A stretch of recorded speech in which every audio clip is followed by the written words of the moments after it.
안녕하세요. 제 채널로 돌아와 주어서 고마워. 구독을 클릭하여 최신 비디오를 시청하는 것을 잊지 마십시오.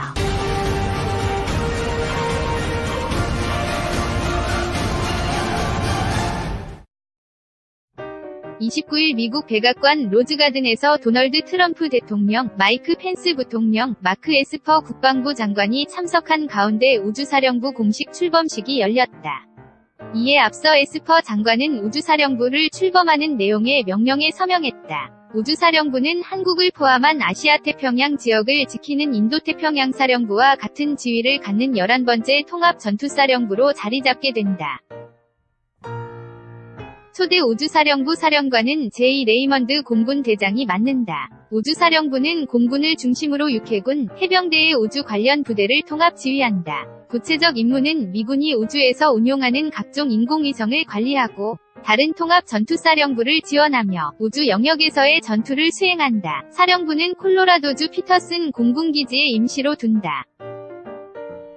미군은 우주사령부를 1985년 창설해 2002년까지 운영했지만 구.11 테러 이후 전력을 집중해야 한다는 이유로 폐지했다.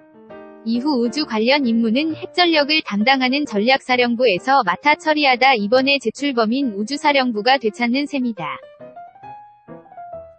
그러나 최근 중국과 러시아가 미국의 우주 패권의 도전장을 내밀면서 우주사령부 재창설의 필요성이 커졌다. 미국은 통신위치 정보는 물론 미사일 방어전략 정찰에 인공위성을 많이 활용하고 있다. 반면 중국은 2017년 7월 미사일로 우주 공간의 위성을 파괴하는 시험 발사에 성공했다. 러시아 역시 위성 파괴 미사일인 A235 누돌을 개발하고 있다. 이에 대해 트럼프 대통령은 지난해 6월 독립적인 우주군 스페이스 포스 신설을 지시하는 등 우주에서의 중국 러시아에 대한 응전을 주도했다. 트럼프 대통령은 이날 우주사령부 공식 출범식에서 우주사령부는 우주에서 미국의 중요한 이익을 수호할 것이라고 말했다.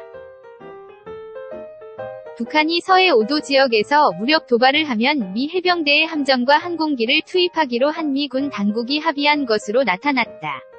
지난 2010년 11월 23일 위 연평도 포격과 같은 국지 도발의 경우 전면전이 아니기 때문에 한국군이 단독으로 평시작전 통제권을 행사하는 게 원칙이었다.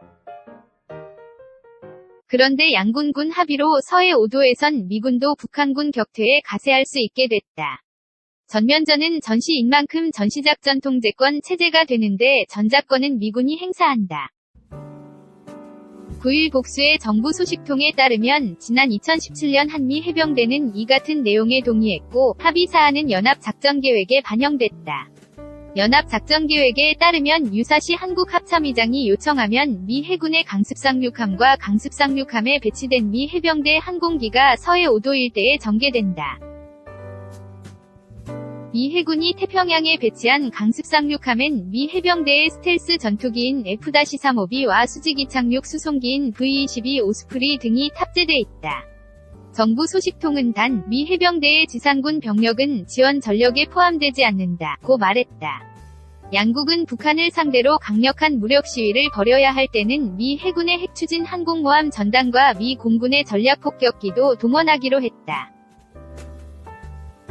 한미 해병대는 이미 관련 훈련을 진행했다. 지난해부터 한미연합지휘소 연습 CPX 때 북한이 서해 5도를 기습 공격한 상황에서 한국 해병대가 미 해병대의 도움을 받아 격퇴하는 과정을 연습했다.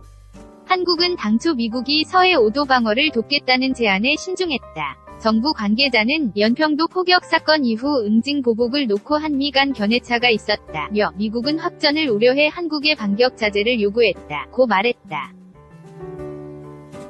또 다른 정부 소식통은 2010년부터 한미가 서해 5도 공동위기관리 방안을 협의했는데 한국은 미국이 전력 지원을 계기로 평시작전 통제권에 개입할 수 있어 머뭇거렸다고 전했다.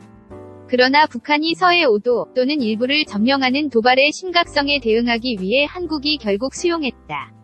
신범철 아산정책연구원 안보센터장은 미군 지원으로 서해 5도에서의 대북 억지력이 커진 것은 분명하다며 단 미군이 확전 자제를 요구하면서 한국군의 평시작전권에 영향력을 행사할 수 있다고 평가했다.